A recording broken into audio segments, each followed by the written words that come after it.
Hello, நான் உங்க பிரியமானவர். நீங்க மனம் திறந்து கேட்கறது என்னோட மனதின் குரல் பாட்காஸ்ட். நீ ஆணையம் கேட்டுன்னு இருக்க பியூட்டிஃபுல் சோல்ஸ்க்கு நன்றி. எபிசோட் போட்டு ரொம்ப நாள் ஆச்சு. பட் எனக்காக வெயிட் பண்ணி பொறுமையா என்ன நம்பிக்கை வச்சு என்னோட எபிசோட கேட்கணும்னு இருக்க எல்லாருக்கும் ரொம்ப நன்றி. கடைசியா நம்ம மேனேஜர் சீரீஸ் அப்படின்ற ஒரு எபிசோட் போட்டிருந்தோம். ஸோ அதுல நம்ம அந்த கதையுமே கன்க்ளூட் பண்ணியாச்சு. ப்ரோ டிப்ஸா மேனேஜர்ஸ் பத்தின நிறைய ஸ்டோரிஸும் சொல்லியாச்சு, நம்ம எப்படி இருக்கணும் எப்படி இருக்கக்கூடாது அப்படின்ற மாதிரி. பட் அட்லாஸ்ட் நான் என்ன கன்க்ளூட் பண்ணியிருந்தேன் அப்படின்னா, இந்த மாதிரி ஒரு சிச்சுவேஷன்ஸ் இதெல்லாம் இது பண்றதுக்கு மேனிஃபெஸ்டேஷன்ஸ் எப்படி உதவியா இருக்கு அப்படின்றத நான் ஒரு எபிசோடா போடுறேன் அப்படின்னு சொல்லியிருந்தேன். சின்ஸ் அது ரொம்ப கிளாரிட்டியா எல்லாருக்குமே சும்மா நான் சொல்லிடுறேன் அப்படின்னு இருக்கக்கூடாதுல்ல, அது கரெக்டாகவும் இருக்கும். ஸோ அது ரொம்ப அனலைஸ் பண்ணி போடணும் அப்படின்றதுக்காக I just took time. And நானும் கொஞ்சம் நிறைய வேலையில இருந்தேன் அப்படின்றதுனால என்னாலையும் பண்ண முடியல. பட் ஓகே, ஏன் நம்ம அது வரைக்கும் வெயிட் பண்ணோம், we can start the another series அப்படின்னு சொல்லிட்டு ஒரு யோசனை வந்தது. So I am just going to start with my new series, that is nothing but Thirukkural கதைகள். ஆமாங்க, நம்ம எல்லாரும் திருக்குறள் படிச்சிருப்போம். அதுக்கு ஒரு ஸ்டோரி லைக் மாரல் ஸ்டோரியா கேட்டிருப்போம் சின்ன வயசுல. காக்கா வந்துச்சு நரி வடை எடுத்துச்சு அப்படின்ற மாதிரிலாம். பட் யூ கேன் திங்க், அதே காக்கா வந்துச்சு நரி வடை எடுத்துச்சுன்னு சொல்ல போறீங்களா அப்படின்ட்டு. பட் அது ரியாலிட்டி இல்லை. ஸோ லைக் நம்மளோட டெய்லி லைஃப்ல நம்ம நிறைய விஷயங்கள் ஃபேஸ் பண்ணியிருப்போம்.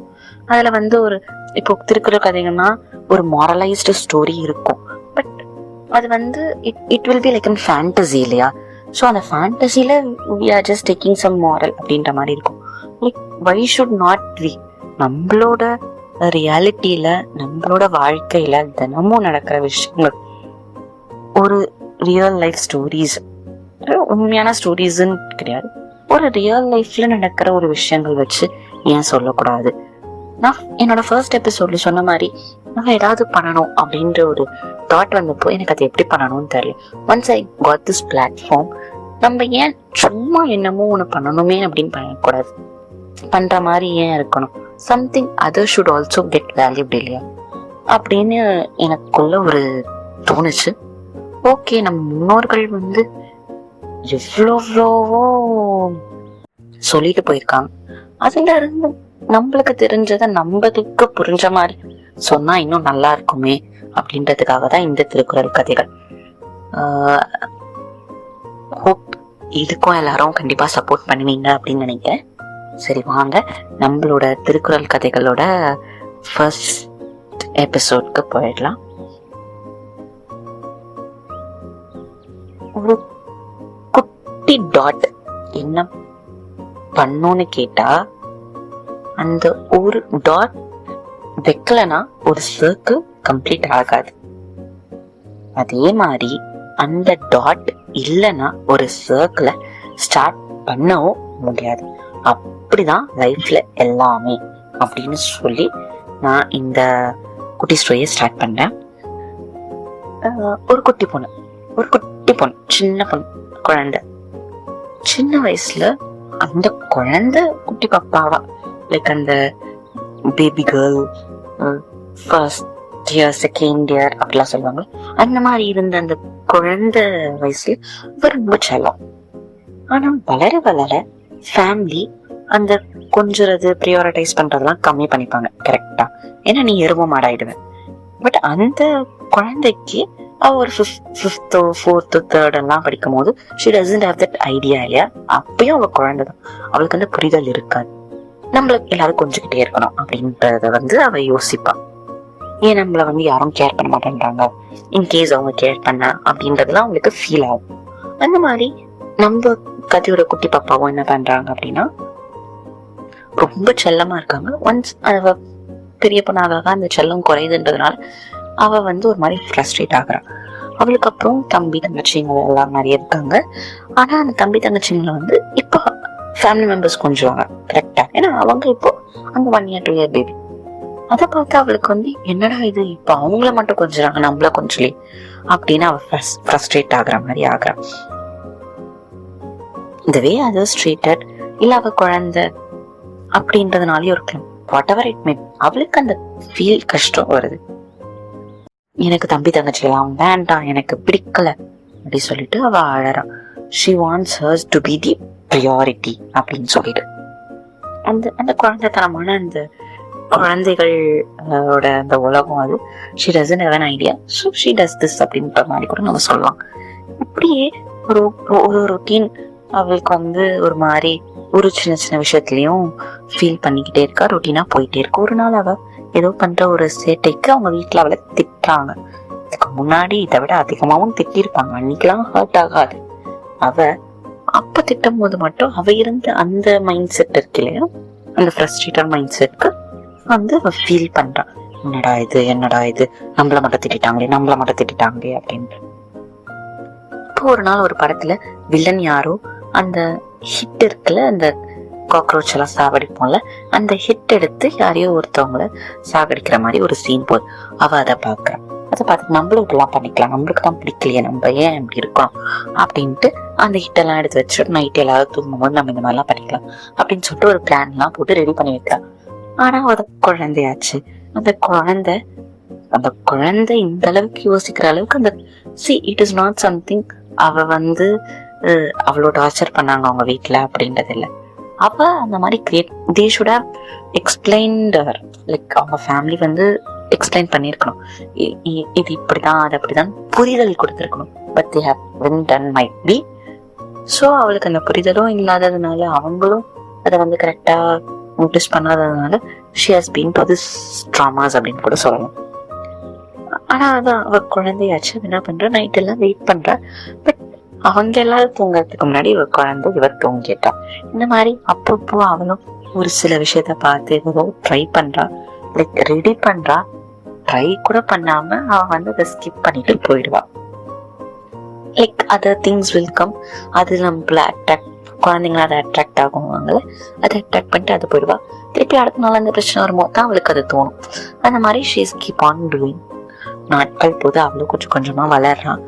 அதே பொண்ணு படிச்சு பெரியாளாகி நிறைய ப்ராப்ளம்ஸ், நிறைய கஷ்டங்கள் அனுபவிக்கிறா. She's moving on.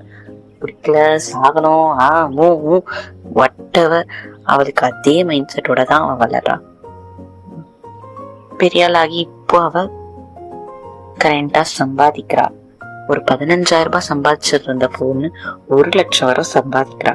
பட் அவ 15,000 ரூபாய் சம்பாதிக்கும் போது எவ்வளோ அவளுக்கு லிமிடேஷன்ஸ் வச்சுக்கிட்டாலும் 60,000 ரூபாய் சம்பாதிக்கிற வரைக்கும் அதே லிமிடேஷன்ஸ் தான் வச்சுக்கிட்டான்.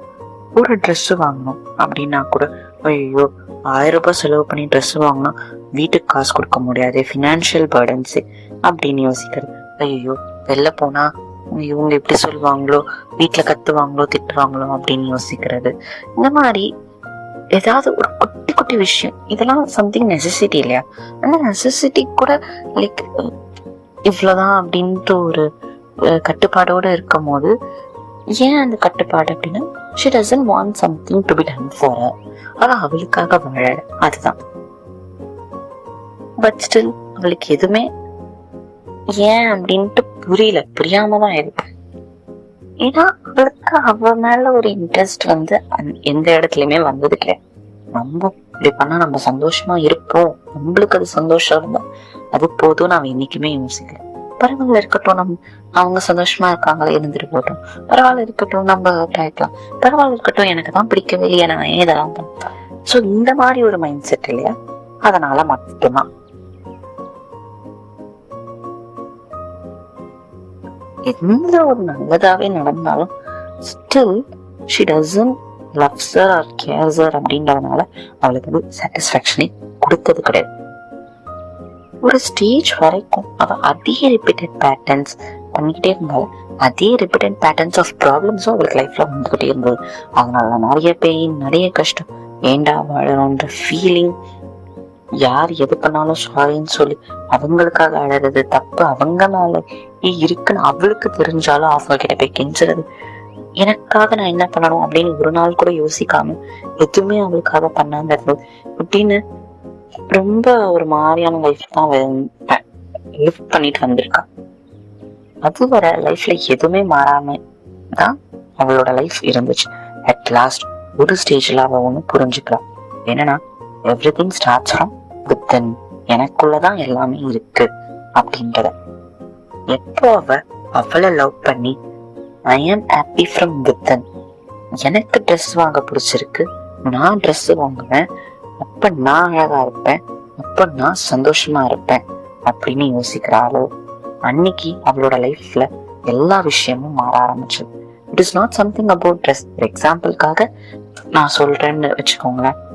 ஃபார் எக்ஸாம்பிள், எனக்கு இந்த ஒர்க் பிடிக்கல, நான் என் ஃபேமிலிக்காக பண்ணணும் அப்படின்னு அவளை கஷ்டப்படுத்திட்டு பண்ண டைம்ல எதுவுமே அவ லைஃப்ல மாறி இன்னைக்கு எனக்கு இந்த ஒர்க் பிடிக்கல, I am just saying no அப்படின்னு சொல்லிட்டு அவளோட ஸ்ட்ரெஸ் அவளோட பெயின் நினைச்சு அவ நோ சொன்னாலும் அன்னைக்கு அவளுக்கு நியூ ஆப்பர்ச்சுனிட்டிஸ் ஹாப்பியாவே கிரியேட் ஆச்சு, நியூ ஆப்பர்ச்சுனிட்டிஸ் ஹாப்பியாவே கிடைச்சது. அந்த மாதிரிதான் எல்லாமே அவ லைஃப்ல மாற ஆரம்பிச்சது.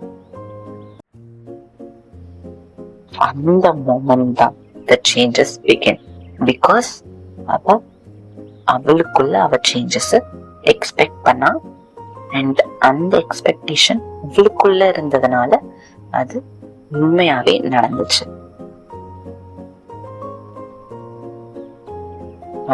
அவளுக்காக வாழ ஆரம்பிச்சால, அவளை லவ் பண்ணால, தென் அவ லைஃப்ல அவ என்னென்னலாம் பேட்டர்ன்ஸ பார்த்தாலும் அந்த பேட்டர்ன்ஸ் எல்லாமே பிரேக் ஆச்சு. அவளுக்கு நிறைய ஆப்பர்ச்சுனிட்டிஸ் நம்ம சொன்ன மாதிரி கிடைச்சது. அது அவளை சாட்டிஸ்ஃபை பண்ண ஆரம்பிச்சது, அவளுக்குள்ள இருந்து அவளை சாட்டிஸ்ஃபை பண்ண ஆரம்பிச்சது. அப்பதான் அவ ஒன்னு புரிஞ்சுக்கிட்டா, லைஃப் இஸ் டு லிவ். இதுதான் லைஃபோட பிக்கெஸ்ட் மந்த்ரா அண்ட் அதுல மை ஹாப்பினஸ் இஸ் இம்பார்ட்டன்ட் அப்படின்னு. ஸோ எந்த ஒரு விஷயமா இருந்தாலும் உங்களுக்குள்ள இருந்து ஸ்டார்ட் பண்ணுங்க அப்படின்னு அவ இன்னைக்கு புரிஞ்சுக்கிட்டாலோ நம்மளுக்காக வாழறோம் அப்படின்ற மொமெண்ட் தான் எல்லாத்தையுமே எல்லா விஷயத்தையுமே கிரியேட் பண்ணும். இதுக்கப்புறம் ஒரு குட்டி ஒரு வழி இல்லை அப்படின்னு நம்ம விட்டுட்டாலுமே நம்மளுக்காக நம்ம பண்றோம் அப்படின்ற போது அந்த ஃபெய்த் அண்ட் ட்ரஸ்ட் நம்ம மேல நம்மள லவ் பண்ணி வைக்கும் போது இல்லாத கூட நம்மளுக்காக கிரியேட் ஆகும் அப்படின்னு சொல்லிட்டு நம்ம புரிஞ்சுக்கலாம். இது பண்ணா என்ன ஆகிடுமோ அப்படின்னு ஒரு விஷயத்துக்காக பயப்படாம, இஃப் தட் ஹர்ட்ஸ், நம்மளுக்கு அந்த பெயின் கொடுக்குது அப்படின்னா தைரியமா அந்த இடத்துல நம்ம நோ சொல்ல பழகணும். அப்படி தைரியமா நம்ம அந்த இடத்துல நோ சொல்ல பழகிட்டு நம்ம மூவ் ஆன் பண்ணா நம்ம எக்ஸ்பெக்ட் பண்ணதை விட நம்மளுக்கு நல்ல லைஃபே கூட கண்டிப்பா கிடைக்கும். நம்மள கஷ்டப்படுத்தி நம்மள ஹர்ட் பண்ணி ஏதோ ஒரு விஷயத்த கடமைக்காக பண்றோம் அப்படின்னா nothing makes us fulfilment. Correct தானே? நம்மள கஷ்டப்படுத்துற ஒரு விஷயம் நம்மளுக்கு பிடிச்ச நமக்காக நம்ம பண்றோம்னா அது எவ்வளவு கஷ்டமா இருந்தாலும் கண்டிப்பா அது நம்மளுக்கு வலிக்க போறது கிடையாது. இதுதான் நம்ம குட்டி பொண்ணு அவ்வளோ பெரிய பொண்ணு ஆயிட்டு கத்துக்கிட்ட ஒரு விஷயம் சொல்லணும். ஸோ இதுல இருந்து நான் என்ன சொல்றேன் அப்படின்னா, லைஃப்ல ஆதி, அந்தம், காட், யூனிவர்ஸ் இப்படி நம்ம நிறைய விஷயத்த டிஃபரன்ஷியேட் பண்ணி வச்சிருக்கோம் இல்லையா? ஈவன் காட்லி இந்து, முஸ்லிம், கிறிஸ்டின், ஈவன் இந்துல இந்த சாமியம் அந்த சாமியம் அப்படின்னு. ஸோ இது எல்லாமே நம்ம டிஃபரன்ஷியேட் வேற வேற மாதிரி பண்ணி வச்சிருக்கோம். பட் இது எல்லாமே என்ன அப்படின்னு கேட்டா நத்திங் பட் ஒன்லி அஸ். இது எல்லாமே நமக்குள்ள மட்டும்தான் இருக்கு. நம்ம நமக்குன்னு ட்ரூவா லவ்டா இருந்தா எல்லாமே நமக்குன்னு கண்டிப்பா கிரியேட் ஆகும். To live the life which we need happily for the fulfillment. அப்படின்றதா என்னோட குட்டி கருத்து. எப்படி இதை நம்ம இன்னும் அழகா சொல்லணும்னா, ஒரு குட்டி சீடு தான் வேர்ல்ட கிரியேட் பண்ணுது. உங்களுக்கு தெரியுமா? ஆமா, ஒரு குட்டி சீடை நம்ம விதைச்சு அந்த குட்டி சீட்ல இருந்து வர ஒரு பிளான்ட், அந்த பிளான்ட்ல இருந்து தான் நம்ம அகெயின் இன்னும் மற்ற ஹார்வெஸ்ட் பண்றோம். ஸோ அந்த பிளான்ட் இல்லைன்னா அந்த தோட்டம் இல்லை. அந்த தோட்டம் இல்லை அப்படின்னா நம்மளுக்கு ஃபுட் இல்லை. இந்த ஃபுட் இல்லை அப்படின்னா there is no livings. If no livings, there is nothing, right? So எல்லாமே அந்த குட்டி சீட்ல இருந்து தான் ஆரம்பிக்கும். வாட் இஸ் த குட்டி சீட் அப்படின்னு கேட்டா அது நம்ம தான். எல்லாமே நமக்குள்ள இருந்து தான் அப்படின்றது தான் the start of the Thirukkural. அகர முதல எழுத்தெல்லாம் ஆதி பகவன் முதற்றே உலகு. So everything starts from within. இத யாரு கரெக்டா புரிஞ்சுக்கிறாங்களோ அவங்களோட லைஃப் எப்பவுமே அழகா இருக்கும் அப்படின்னு சொல்லி நீங்களும் அதை புரிஞ்சுப்பீங்கன்ற ஒரு நம்பிக்கையோட இந்த எபிசோட நான் கன்க்ளூட் பண்றேன். இந்த மாதிரி இன்னும் நிறைய ஸ்டோரிஸ் கம்மிங் எபிசோடையும் நம்ம பார்க்க போறோம். ஸோ ஸ்டே டியூன் டு மெய்யான இன்பம் பாட்காஸ்ட். இது உங்கள் பிரியமானவளை தனிமையை இனிமையாக்கும் நேரம்.